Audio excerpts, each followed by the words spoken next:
Okay. Yeah. Actually, my first question would be like, for all these things, if there are different apparatus that they are designing out there, so do you need to learn all those apparatus also? And Yeah. oh Yeah. my, Yeah. oh, And the reason being is that you're learning the human body at a level where you understand not just one organ, one part, but you understand the system. system, And exactly. so, you know, so it's kind of like medical school, right? You're Mhm. starting off with 2 years of clinical. And the first year it just seems so far from when you become the actual doctor that you will become, because you're learning about cells and immunology and embryology and all these like tiny things that you're like, really, do I need this? Do I need this to help someone who has diabetes? Do I really need to know um, about genes and traits and recessiveness and the passing on of genes to different parts and how it, yes. And Okay. the reason why is because it makes you really awesome if a patient comes to you with a problem and you're a subspecialist. But if all you know is head, neck, brain, and spine, they come to you with a problem, you're going to think head, neck, brain, and spine. You're not going to think about the other organs. But a knowledgeable, helpful, awesome physician will say, you know what? I honestly think this is not your problem. I need to send you to blah blah blah because I think this is going on. Now there's going to be some clinicians who forget a lot of that stuff, right? And they may send you here and there and everywhere, or they may say, you know what, I think this is all in your head, which is horrible, but we know it's happening because there's been a lot of articles lately in the news about gaslighting patients and that patient physician relationship. So if you don't have this exposure and you're not building the strong foundation that is wide, and then you're slowly getting to your more specialized area, you still know the basics of a lot of things that you're going to be able to help your patient a lot more. So yes, believe it or not, even though I am this pediatric neurointerventionalist, if I have a child who has cardiac disease, I can go through their records and understand that this is the type of cardiac disease that they have, and this would make them susceptible to have a stroke. So, and that's my world where I live in, where I'm helping you keep your vessels to your brain healthy to avoid strokes and aneurysms and hemorrhages and things of that nature. So, good question. Wow, great. Yeah. Thank you. Yep. Welcome. Any other questions? Yeah, so I had a quick question. So, you mentioned like at least you currently work at Riley Hospital. Yeah. Um, so I just want to know, like, so because you do neuro interventional treatments, what kind of patients do you generally work with? What Yes. do you Yeah. see? So interestingly enough, as you said, I'm at Riley, but I have an adult practice too. I felt like I did not want to limit all the knowledge that I obtained, 4 years of medical school, 9 years of training afterwards, to just peds, because I know adults too. And a lot of my training actually was in adults, and I tailored my training pathway to include learning about pediatric diseases. And so I can see patients who are as young as 1 hour old. Yes, yes. I can see patients even younger than that because sometimes I'm consulted on patients that are in the womb of mom. And the cool thing about it is that because I'm a radiologist by training, if there's a problem in the womb that baby is having, I know how to interpret the ultrasound. I know how to interpret the MRI that usually we perform when there's something abnormal in the ultrasound. Then what I often do is I will counsel mom on what to expect when baby is born. So a recent case comes to mind. There was a little guy and he didn't develop his veins inside his head, inside his brain as he was supposed to. And we call this a dural sinus malformation. And so just like everything, it's actually quite amazing how we all come out normal, because there's such an intricate process that's happening in the womb of mom that if there's just a little bit of confusion or miscommunication in the genes and the proteins and the RNA, then things can come out pretty not normal. And so for this little guy, we could see on his ultrasound when they were checking at him at 20 weeks to see how he was growing and was everything forming like it's supposed to. We saw this very large pouch. It almost looked like just a round cyst. And it was pushing his brain over to the side. Yeah. And so whenever you're developing and you're growing, your body needs room in order to expand. So basically, if you have the skull, which is very soft when you're a side mom, because it needs to come out of the vaginal canal. So it actually can, the sutures allow the skull to overlap when mom is pushing baby out. And then the skull actually bounces back into place when baby's born. And that's why sometimes babies can have a little funky shaped head. And that changes with time because there's been that overlapping of the bones. And so even though the skull is very stretchable, if you have something that's taking up the space where brain is supposed to be growing and forming naturally, then that causes the brain to not develop like it's supposed to. So this little guy had this really large vein that hadn't formed like it was supposed to. And mom was very concerned, as you can imagine. This was her third child. She had 2 older children who were born normal and healthy. She never had any complications in her pregnancy. She was about 32 or 33 years old. And when we had to sit down, it was a team full of specialists.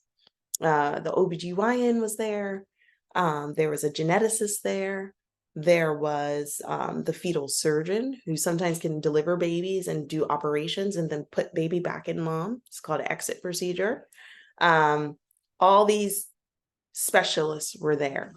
And I was there because I basically am the expert on babies and vessels and brain development. So I was telling mom, this is the natural history. This is what we expect. These are the outcomes that can happen. This is what we're going to plan to do. We're not going to make you deliver early because we kind of want to see how baby's doing. Instead, we'll just do every week an MRI. We'll see how the brain is developing. We'll make sure there's no evidence of fetal distress. And as you can see, as you're having these conversations with mom, it's very important you have a good foundation and knowledge base of not just the imaging, but also just the embryological process of a baby being born. And so you have that side of the spectrum, right? Before birth I had a patient who was referred to me recently who was 104 years old, who had an aneurysm in her brain. She had went to the doctor for something else. She actually was slightly demented, meaning she didn't have all cognitive capacity, but she was doing good. Family, her children were taking care of her and she was able to get around and she's able to have a conversation, but didn't have the best memory. And so she came in to see me and I just told her, you know what? Kudos to you for being 104. And the family decided, even though she had this tiny aneurysm that could rupture and cause bleeding and death, that given her age, she's 104, they were okay with that being the reason why she could pass away. Because they felt like she had gotten to the point where she had lived a wonderful life. She had enjoyed her children, her grandchildren, some of her great-grandchildren. And they felt like putting her through a procedure, even though the procedures that I do are considered minimally invasive, not extensive as surgery, which we'll talk about a little bit more later, they just didn't want to do it. So it was a pleasure. I got to see her in clinic.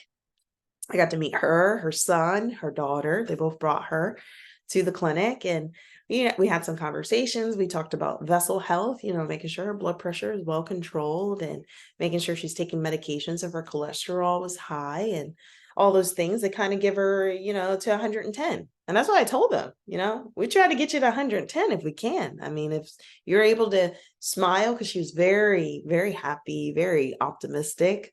Hey, why not? Why not? So that's the range of patients that I'll see. Some patients that I'm seeing, I'm working at a hospital setting every day. I do have a clinic, which is a very subspecialty clinic. So I'm not going through all your medications, all your medical problems. I'm just going through vascular related causes of head, neck, brain disease, head, neck, brain, spine disease. And then if I do a procedure for you, I'll see you in clinic to make sure you're doing okay and recovering okay. If you have a genetic problem, because I'm a ped specialist, I'll probably keep seeing you annually for life to make sure your vessel health is optimized.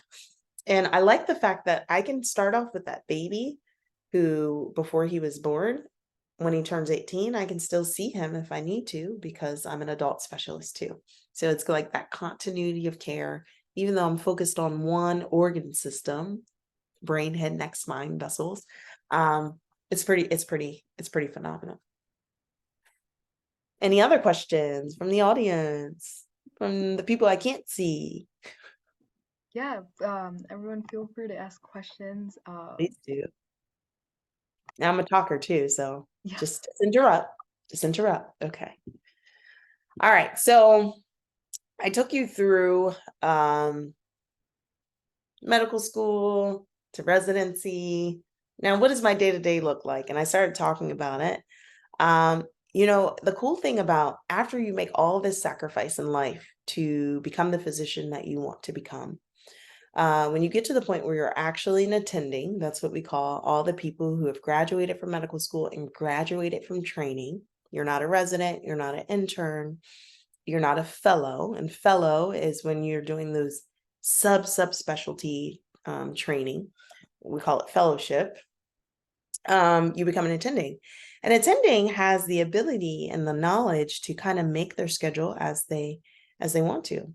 There's two types of medicine you can practice. You can go into private practice, which a lot of you probably are familiar with, because a lot of times your pediatrician, your internist, your family medicine doctor, they are working in a private practice. They may not have an affiliation with a institution such as a college or a medical school. And that's probably predominantly the medicine that you're seeing every day in the United States. The other option is academic medicine. And academic medicine is when you're associated with an institution, you're actually considered an assistant professor. Instead of just being an attending physician, you're an assistant professor.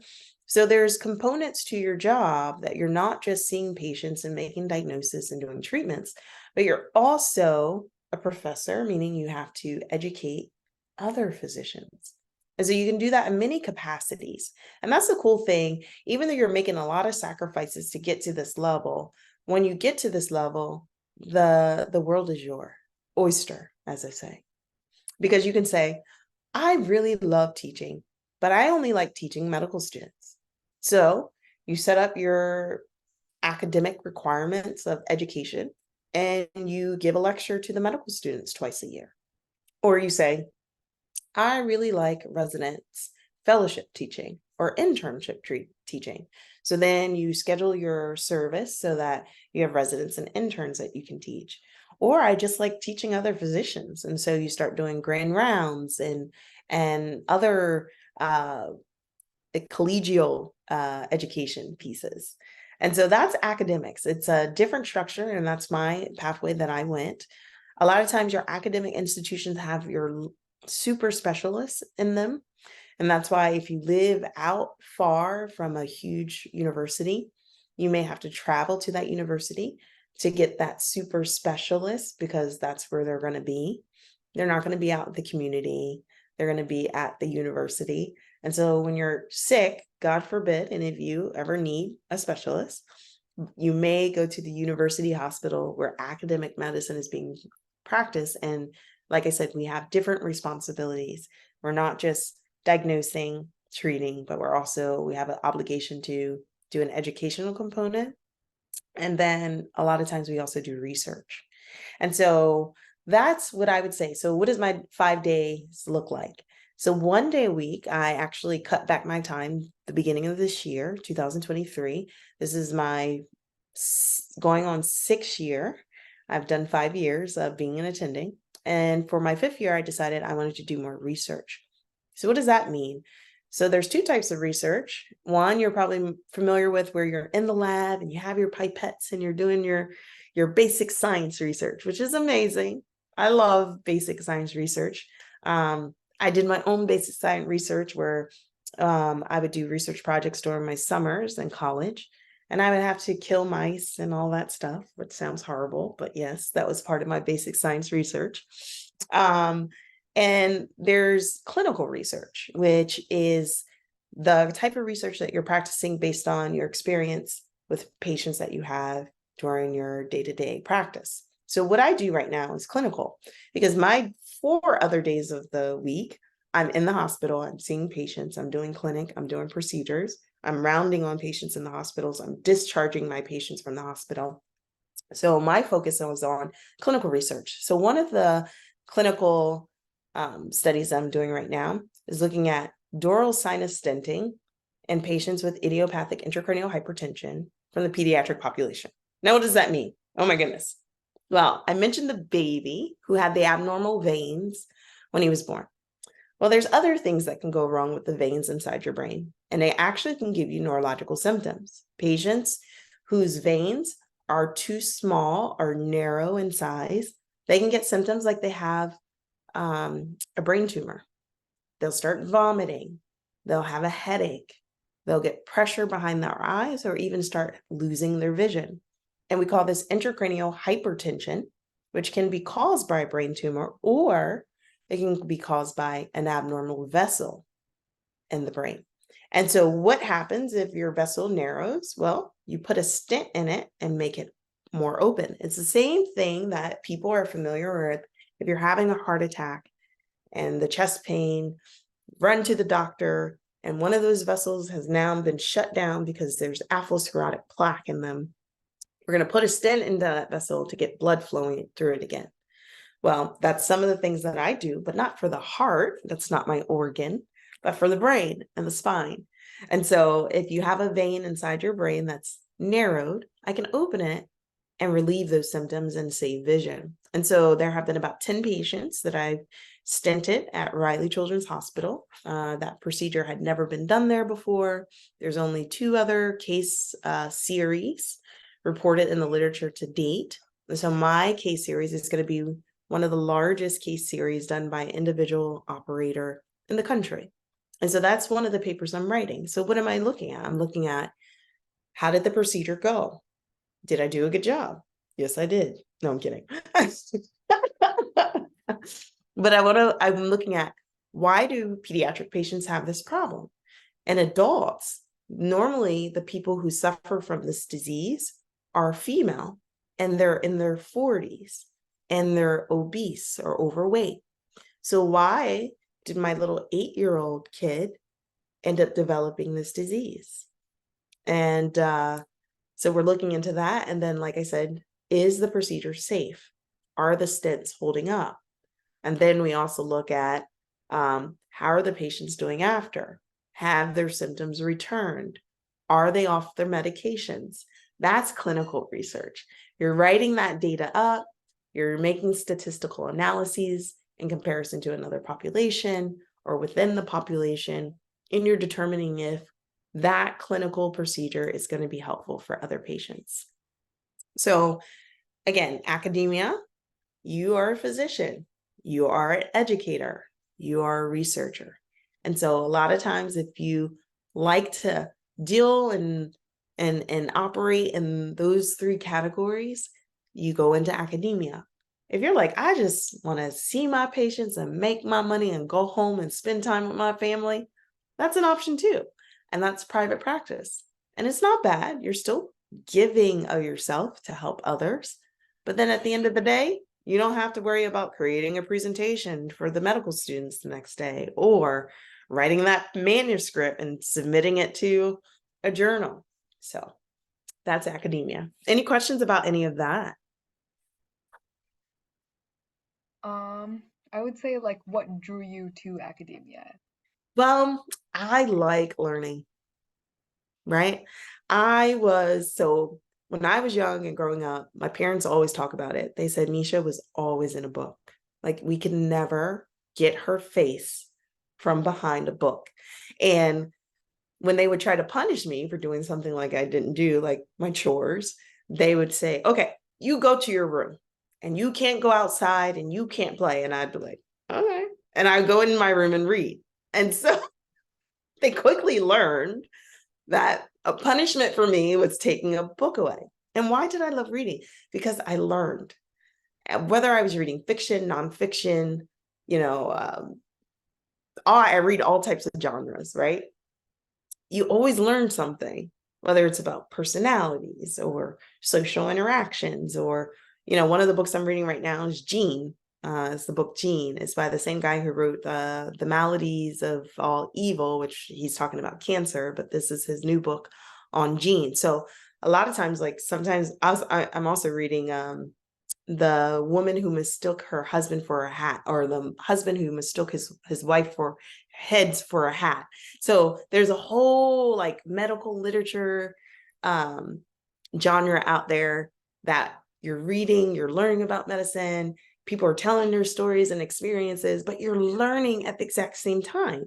You're learning terminology and you're learning. So I always have been a person who likes to read and like to study. So teaching others for me helps me learn material, better than if I just learned it on my own and then took a test. Once you have to break down a subject and explain it to others, that subject. And then research, that's the only way you stay on top. Things are happening every day, right?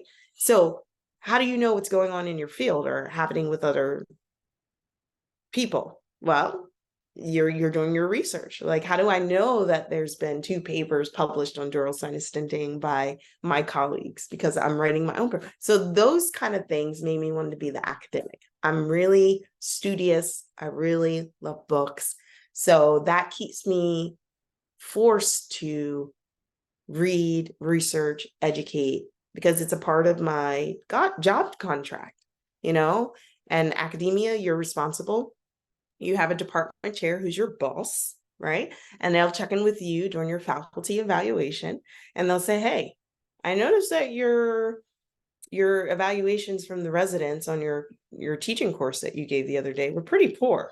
What are you going to do to work on that and do better? Or they were really great. And how about you go teach some other classes or something? So it's a responsibility that's built into the job that keeps you doing it versus private practice. Some people do research, some people do educate, but because it's not a requirement, they may lapse or may say, oh, I'm so busy with my practice, I'm not going to have time to really do the other stuff. So that's why I chose academia.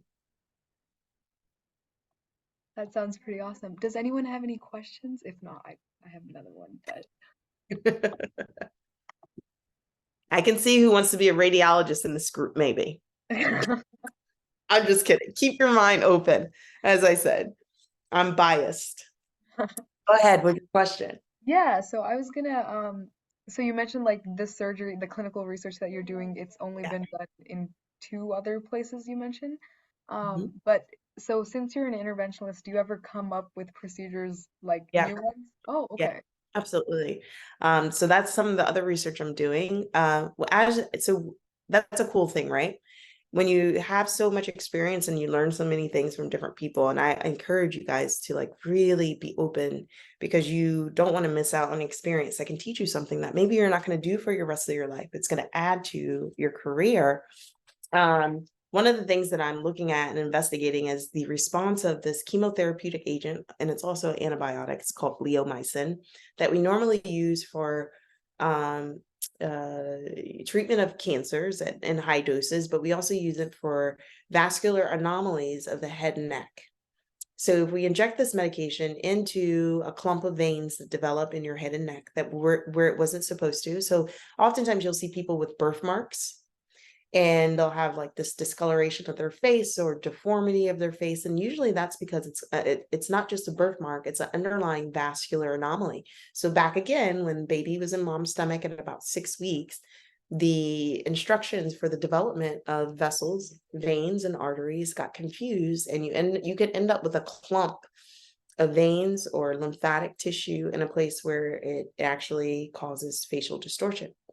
So we normally inject this chemotherapeutic antibiotic agent into these malformations, and it makes them shrink and go away. But there's been difficulty with treating what we call arteriovenous malformation. These are abnormal connections between the artery and the vein that when you see a really grotesque change to the face, a lot of patients are suffering from this abnormality.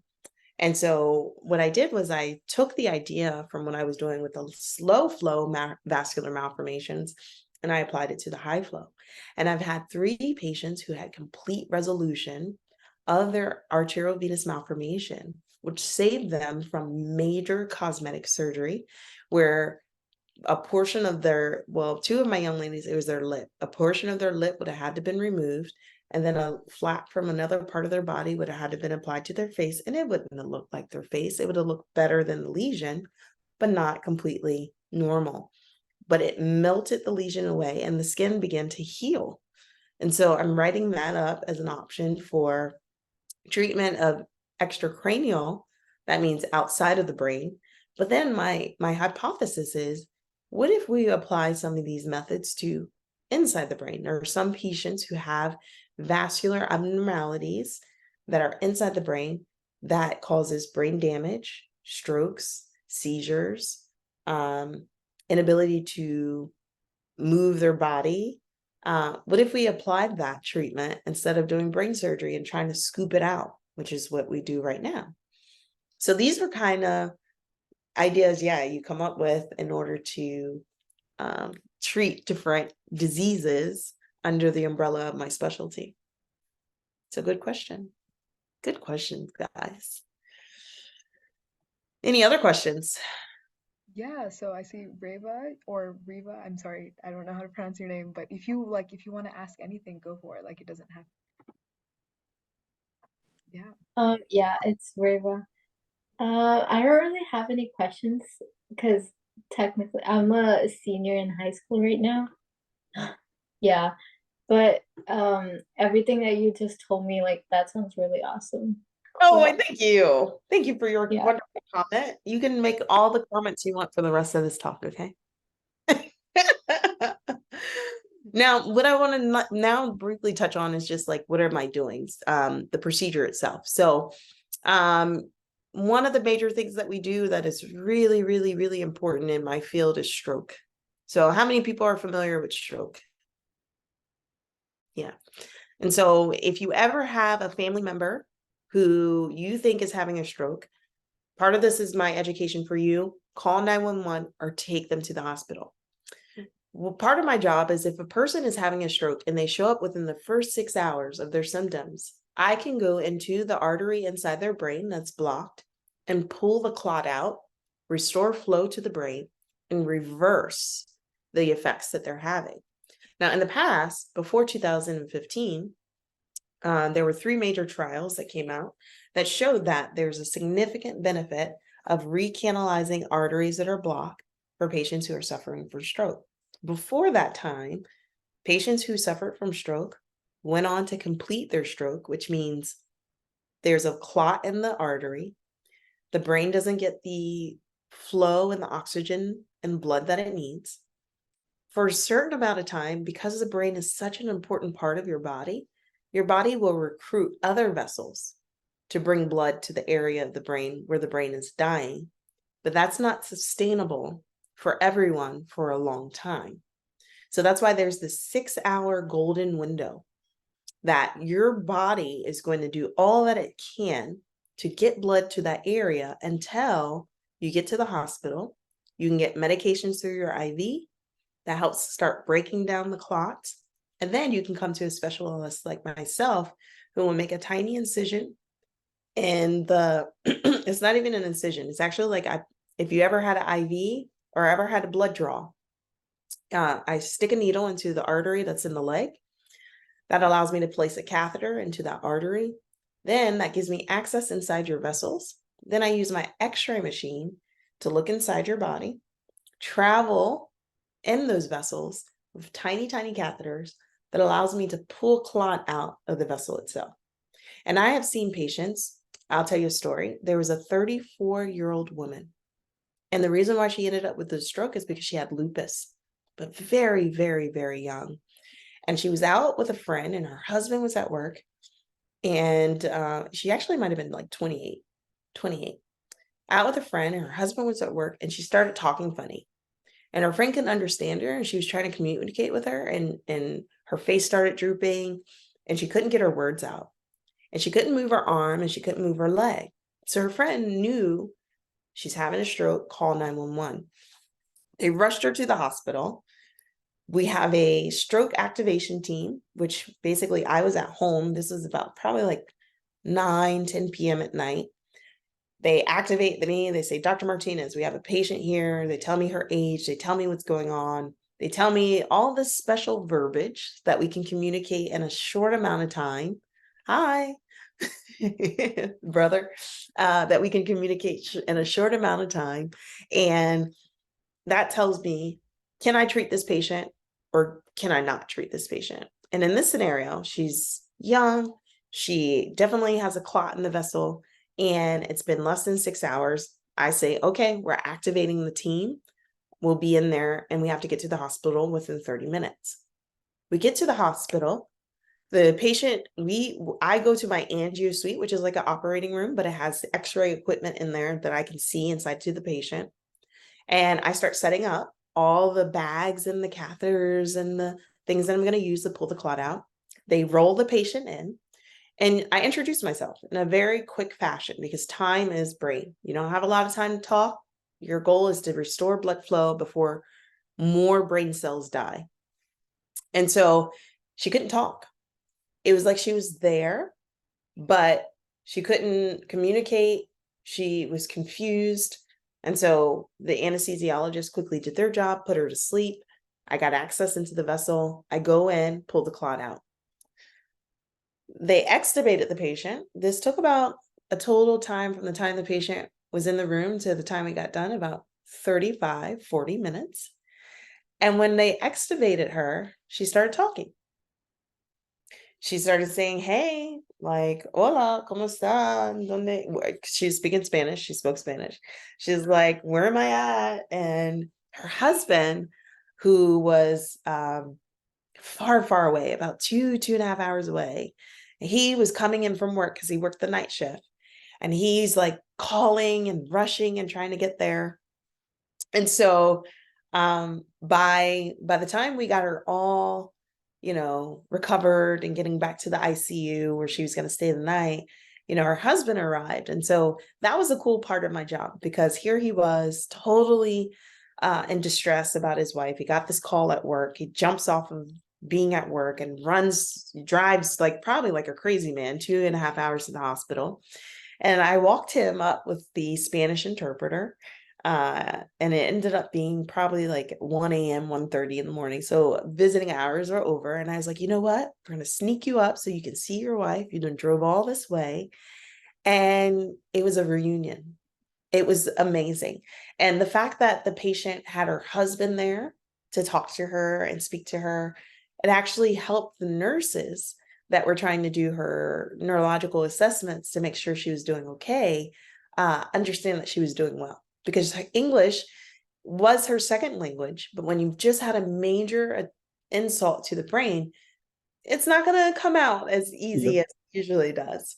And so the nurses were able to use the husband to kind of help get her talking through the night and making sure she was doing well. And I feel like just the fact that she had someone familiar to kind of reactivate her brain and talk to her, it probably helped her substantially. So even though I did the job and pulled the clot out and it went well and there was no issues with the vessels and nothing, because the goal is not to hurt anything while you're in there. Yep. You're trying to do only good, but you can hurt things while you're in there. The high point of my night was getting that husband who had traveled all the way from his job to his young wife so that they could be reunited and speak in Spanish throughout the evening. And everyone knew that she was doing well. So that's an example of some of the things I do, but honestly, I could go on for hours telling you millions of stories. Okay, not millions. I haven't been practicing for that long, but many, many, many stories like that one for patients in their 30s or patients who are 3 years old or patients who are 1 year old and so on and so forth. But yeah, it's an awesome career. I definitely advise you guys to check out radiology. You don't necessarily have to check out neurointerventional pediatric radiology, but definitely check out radiology. There's a lot to learn, and I would make it definitely a rotation when you get to that stage of the game. Great story. Yeah, really, like you could only do that one. Thank you. Yeah, yeah. So any other questions before we wrap up? Yeah, I think you like sort of answered this, but I just like wanted a Go ahead. little bit more clarification. Yeah, So, yeah. so you mentioned that you don't have like your super specialty, so you only get patients who need you, essentially. Yeah. Um, but do you ever get like how often do you get called to emergencies, I guess is my question. That's a good question. So yeah, I am the doctors of the doctors. They call on me when they really have a question about my subspecialty. So anytime they're like, it's a stroke or it's a vessel issue, head, neck, brain, and spine, we're calling Mesha. We want to know what she thinks about it. When it comes to those emergency cases, like I described for the stroke patient, it depends. We do know that patients normally will have stroke in the early evening. We don't know why that's when it happens. But yeah, early evening is not usually during normal day hours. It's going to be, like I said, I try to get into the hospital about 7 a.m., wrap up about 5 p.m. on a normal day. Usually you go home when the job is done, but then it's after hours where I'm considered to be on call. I'm on call every third week. So it's 3 partners, it's 3 of us. So we rotate 1, 2, and then 3. So 2 weeks off, 1 week on. We do our call from Friday morning, 7 a.m. till the following Friday, 7 a.m. So anything that's coming in after 5 or over the weekend up until 7 a.m. the next morning is my responsibility. And so patients who are having strokes in the evening, I'll get called in, variable. Patients who are in traumatic car accidents who injure their carotid or vertebral arteries, the vessels that take blood from the neck to the brain, I'll get called in to repair those, or I'll get called in to give advice on how to keep patients from having events that affect their brain. Patients who may have injury, well, I said traumatic injury, patients who have cancer in their head and neck region. Sometimes that cancer can invade into the vessels that makes them bleed. You'll get called in for that. Patients who have vessels in their brain that rupture, you'll get called in for that, like an aneurysm. There's other reasons why patients have intracranial bleeding or brain bleeding on the brain. It's considered a hemorrhagic stroke. I'll get called in for that, but it's all variable, and it all depends on where you're at and what type of practice you have. Methodist Hospital is very, very busy in Indianapolis. Eskenazi Hospital, less so, although I don't understand. But yeah, it all depends. But on my week of call, you basically just have the mentality. Like I'll stick around the hospital until 6 or 7 p.m. because they might call me and I got all the way home and I live a half an hour away, and then I have to come turn right around before I even get into the house and go drive back. So you kind of just have this mindset that this is not my life this week. This is my life for my patients this week. Yeah. That was a really cool answer. I have one more question that kind of adds to that. No, I think Prithvi has raised her hand. Yeah. My bad. Sorry. Go ahead. No worries. Hi. Hello, Dr. Martinez. How are you? I'm good. How are you doing? Good. I'm good. First of all, I'm so sorry I couldn't turn on my video. I have a kitten sleeping on my lap and I'm stuck in an awkward position, so I didn't want to make it very informal. No worries. But thank you so much for this amazing talk. I actually would love to follow up on this research that you're doing because I myself, my background is from neuroscience research. And I was working at Rutgers University doing neuroregeneration research. So would you be able to put up a link maybe in the comments here to your paper where I can read the papers and maybe follow up with you later? Yeah, I'm going to put my email in the chat, and then if you Okay. email me, I will send you some things that I'm working on and papers Perfect. Sounds great. And I did see your email, so I'm going to copy that and then email you later. Thank you so much again. Of course. Thank you for your interest. We always want people to help us process all the literature. There's like papers that you have to read, and have people read the papers with you, discuss what they think. It's so helpful. And it's also a fun part of being in academia because You guys keep us older folks. I'm not that old, don't worry. But as I get older and you guys stay younger, you help me stay on my toes. So that's a part of academia that you enjoy, because you always have these minds that want to learn and grow and ask questions, and yeah, so it keeps us on our toes. Absolutely. That's one thing that interests me in doing research. So I would love to join up with you, maybe if there's an opportunity, and I would definitely email you later. Okay, sounds good. I love it. I love it. Thank you. You're welcome. Thank you. Yeah, does anyone else have any like questions that they want to ask? Oh, we have a face. Hello. Oh, thank you very much for your time, Dr. Yes. Martinez. Sorry, I joined in the middle because I mean, I'm based out of California, and there were like some meetings and I couldn't come out of it. Oh, very. Yeah. Oh, very. I wish my son was back home and he would listen to this whole session. It is very, very useful. Thank you. You're welcome. Well, we recorded some of it, which is great. Yeah, so we'll have to get them the tape. Okay, Definitely, tape. I'll publish it and I'll send out that link. Sounds good. Yeah. You see, I'm aging myself when I talk about tapes. You know what tapes are. You guys know what tapes are. Okay. Yes. Awesome. Awesome. Any other questions? I know our host had a question. I don't want to botch your name. Oh, no worries. It's Sripa though, but I put the wrong accent on the wrong accent. But go on. you're good. What was your question? Yeah, so I kind of just wanted to ask, so based on like the 9 years of school you said, I think it was about like 23 or something years of school you went to, like from kindergarten, right? Like 20, Yeah. 25. Yes, girl. So Like my whole life. yeah.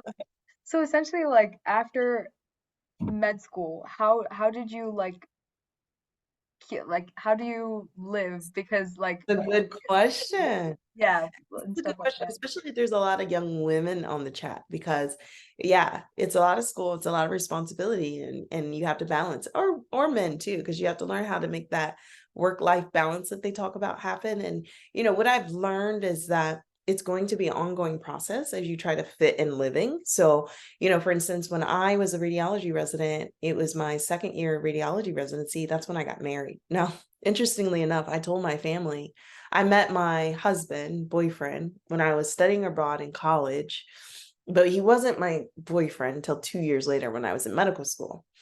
When I was in medical school, my family was like, nope, you are not getting married until you finish school. They just would not have it. They said, you're not doing it. And I was like, but we're in love and this has been a while. And they're like, nope, when you graduate from medical school, then you can talk. So I ended up doing it my second year of radiology residency. So I got through medical school as my family advised me to do. And I always listen to my parents. Please listen to your parents. And then we got married, and then it was I knew my radiology residency would be a lot of responsibility, and I didn't necessarily want children. That was a choice that I made. I know many friends who had gotten married in medical school to like some of their medical students got married in our class. Some of them had children, or some of them came in married and had children during medical school. Some came in with children in medical school. So, my advice is like, there's never going to be the perfect time to do something. It's just you set goals for yourself, and then you make the best of it, and it will work out as you're doing it. Will it be easy? No, not going to be easy.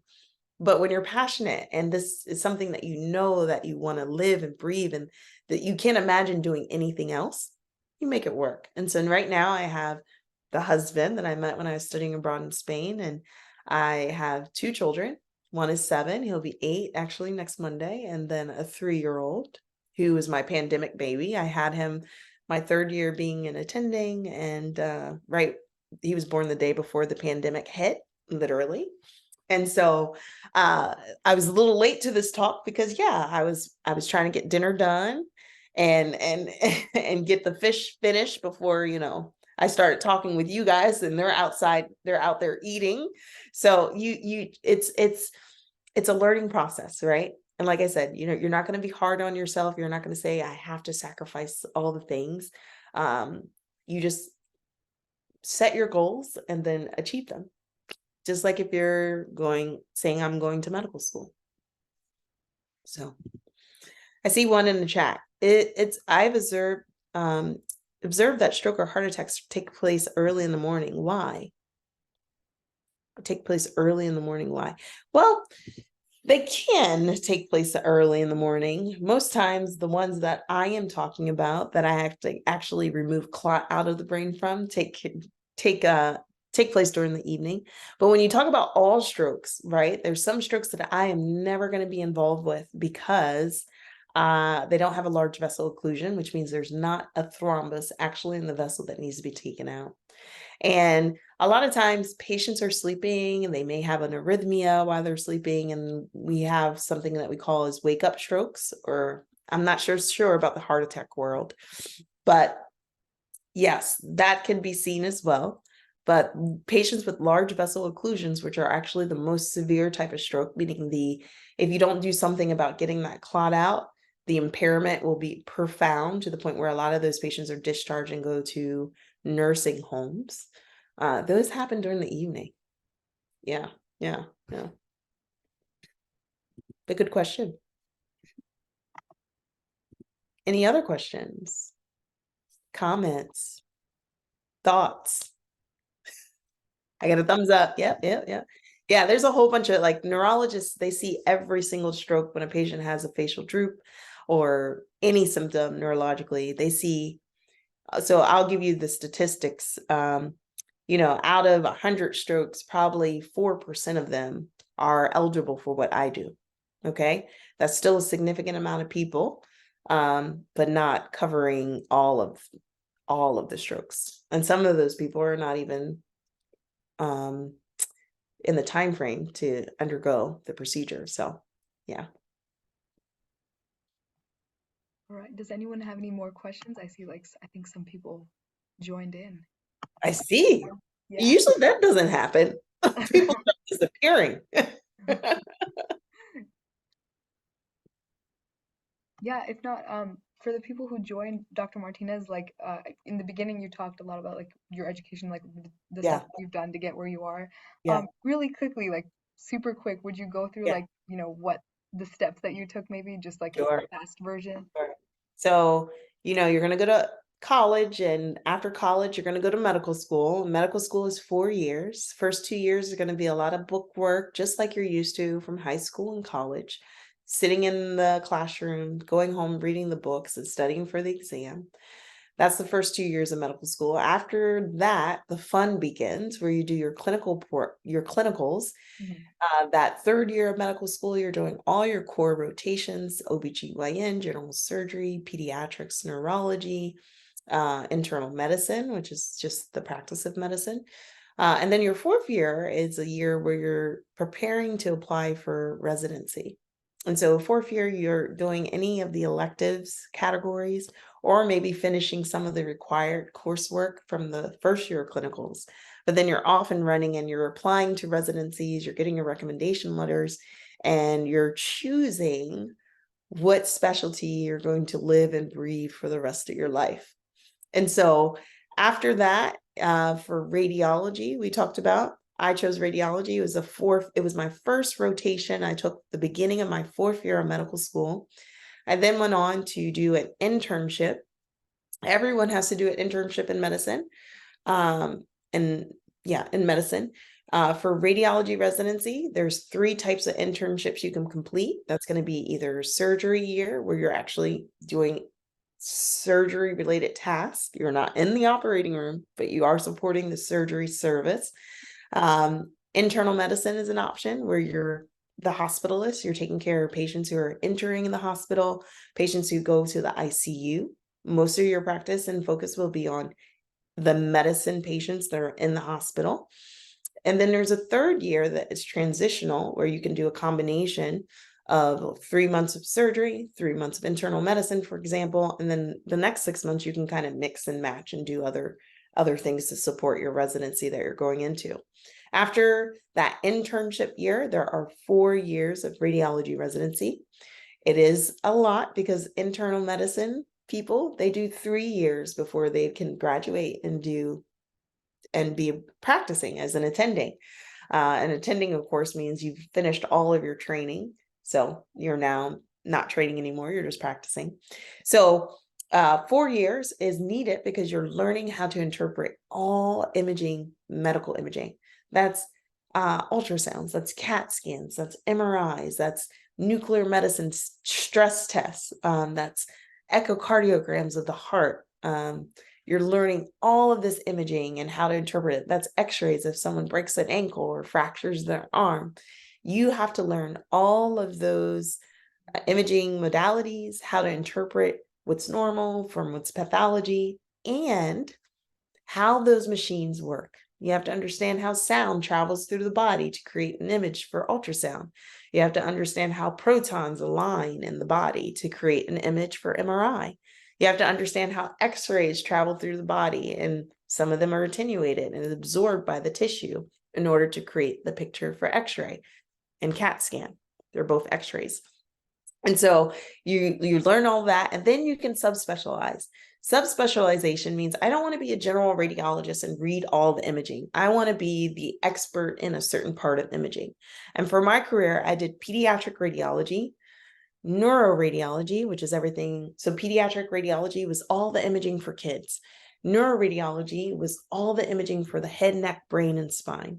And then I did 2 years after that in interventional radiology, which is using imaging to do procedures to fix vascular abnormalities of the head, neck, brain, and spine.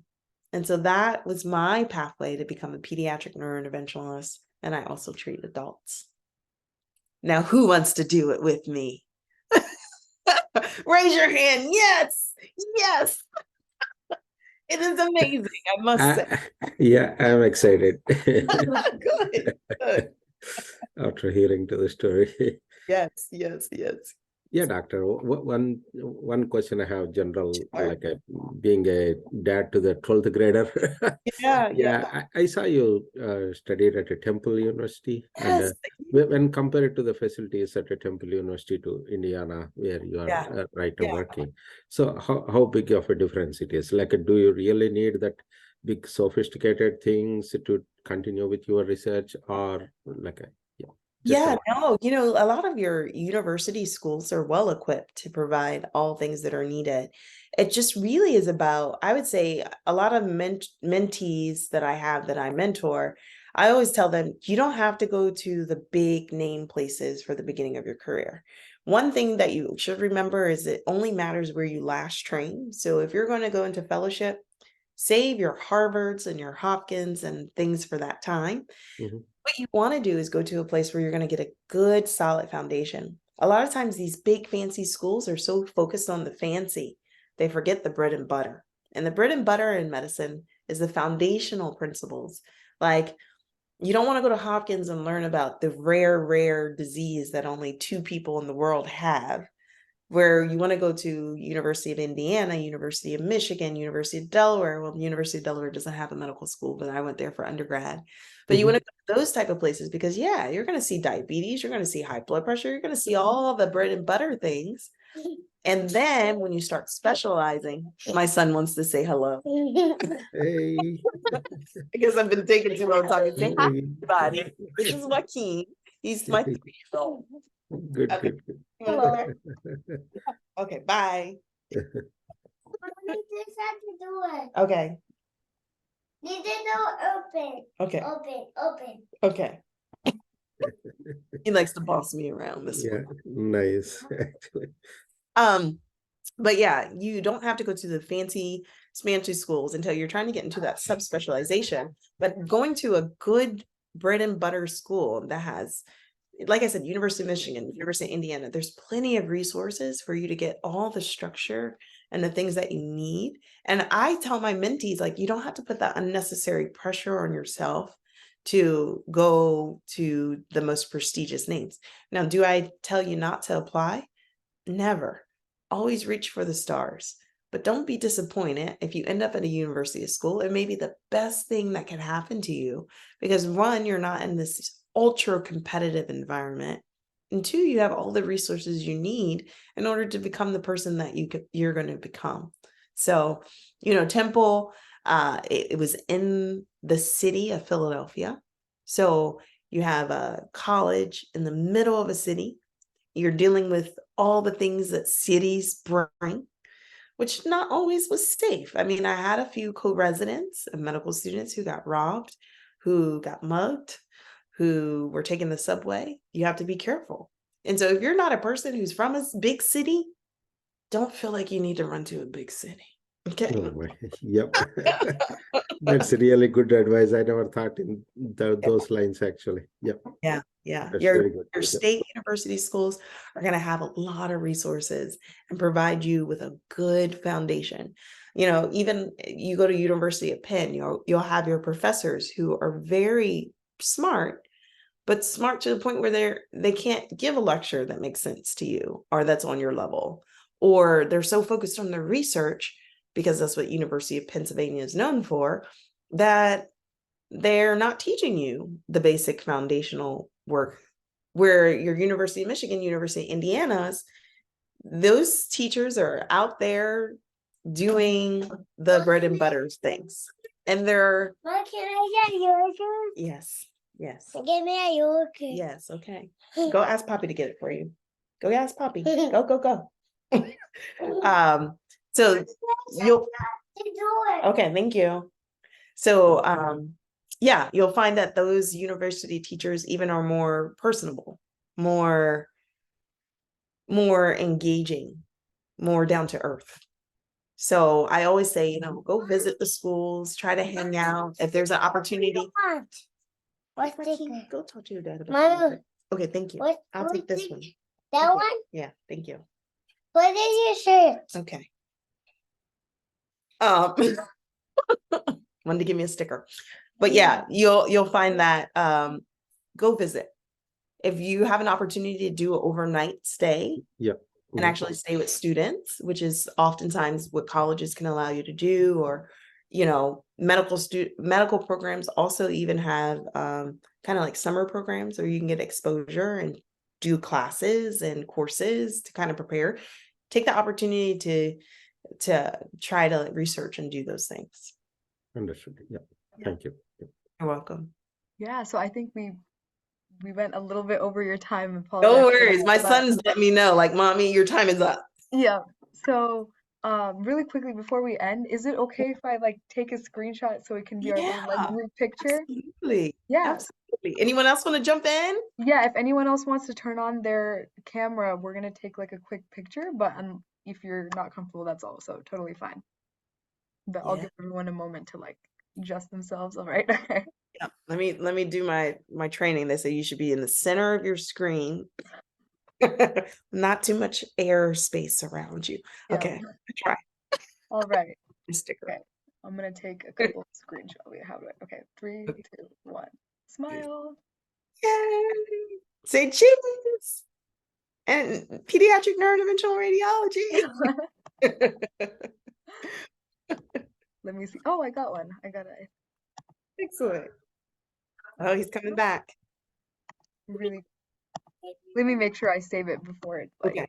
Give me a yogurt. Mommy, give me a yogurt. Can you ask your Poppy for the yogurt, please? Where's he at? I got it. All right. Thank you so much, Dr. Martinez, for your time. My pleasure. My pleasure. This is amazing. Yep. Thank you to your son for being patient with us too. Please reach out with any questions. Of course. Yeah, sure. Have a good night. Yep. Bye. Good night. Good night. Bye.